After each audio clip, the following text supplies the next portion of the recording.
दोस्तों, क्या आपको भी लगता है कि ईश्वर ने आपको जीवन में कम दिया है और दूसरों को आपसे अधिक दिया है? यदि आप अपनी तुलना दूसरों से करके दुखी होते हैं तो यह कहानी आपके लिए ही है। दोस्तों, एक समय की बात है। एक बार एक कौवा पेड़ पर बैठकर रो रहा था। उस पेड़ के नीचे एक संत बैठे हुए थे। तभी उस कौवे का आंसू संत के ऊपर गिरा और संत का ध्यान कौवे पर गया। संत ने कौवे से पूछा, क्या बात है मित्र, आप रो क्यों रहे हैं? कौवे ने जवाब दिया, हे महात्मा, मैं अपने जीवन से बहुत दुखी हूँ क्योंकि मेरा रंग काला है। मेरे रंग के कारण सब लोग मुझे अशुभ समझते हैं और घृणा करते हैं। कोई मुझे प्यार नहीं करता, सब मुझसे नफरत करते हैं। इस तरह के जीवन से तो मर जाना ज्यादा बेहतर है। कौवे की बात सुनकर संत को दया आ गई और उसने कहा, देखो मित्र, उदास मत हो। अच्छा बताओ, तुम क्या चाहते हो? मैं अपने मंत्र की शक्ति से तुम्हारी इच्छा पूरी कर दूंगा। कौवे ने कहा, हे महात्मा, अगर ऐसा हो सकता है तो कृपया मुझे एक हंस बना दीजिए। संत ने कौवे से कहा, ठीक है, मैं तुम्हें हंस बना दूंगा, पर पहले जाकर हंस से पूछ लो क्या वह अपने जीवन से खुश और संतुष्ट है।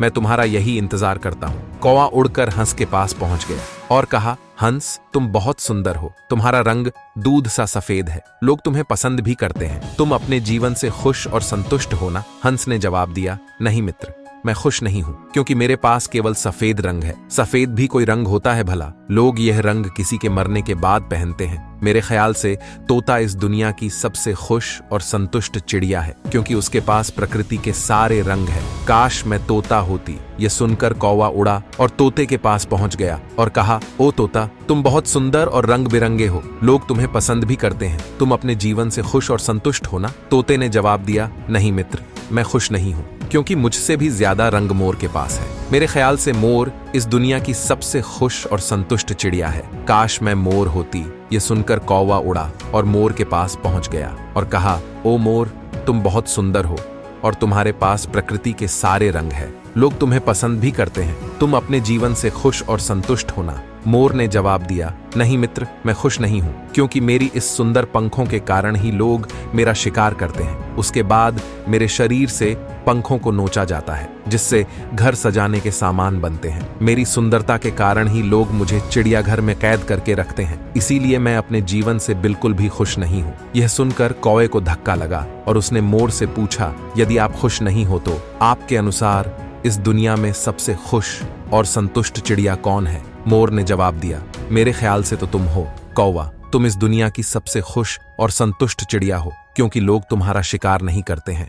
कोई तुम्हें पिंजरे में बंद नहीं करता है। तुम बिना किसी डर के कहीं भी उड़ सकते हो, कहीं भी जा सकते हो। तुम्हें किसी बात का खतरा नहीं है। काश मैं भी कौवा होती।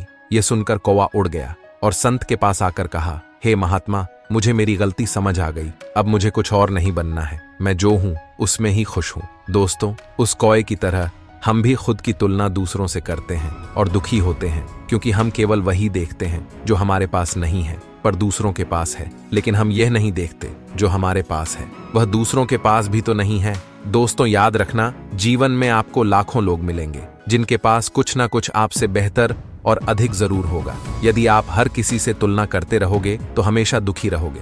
इसलिए खुद की तुलना दूसरों से मत करो। यदि करो तो खुद को दूसरों से बेहतर बनाने के लिए करो। जैसे स्कूल या कॉलेज में पढ़ाई करते समय कृपया इस कहानी को अपने बच्चों और दोस्तों के साथ अवश्य शेयर करें। आपको सकारात्मक बनाए रखने की मेरी इस कोशिश को लाइक करें और मोटिवेशनल निर्णय यूट्यूब चैनल को सब्सक्राइब करें। धन्यवाद।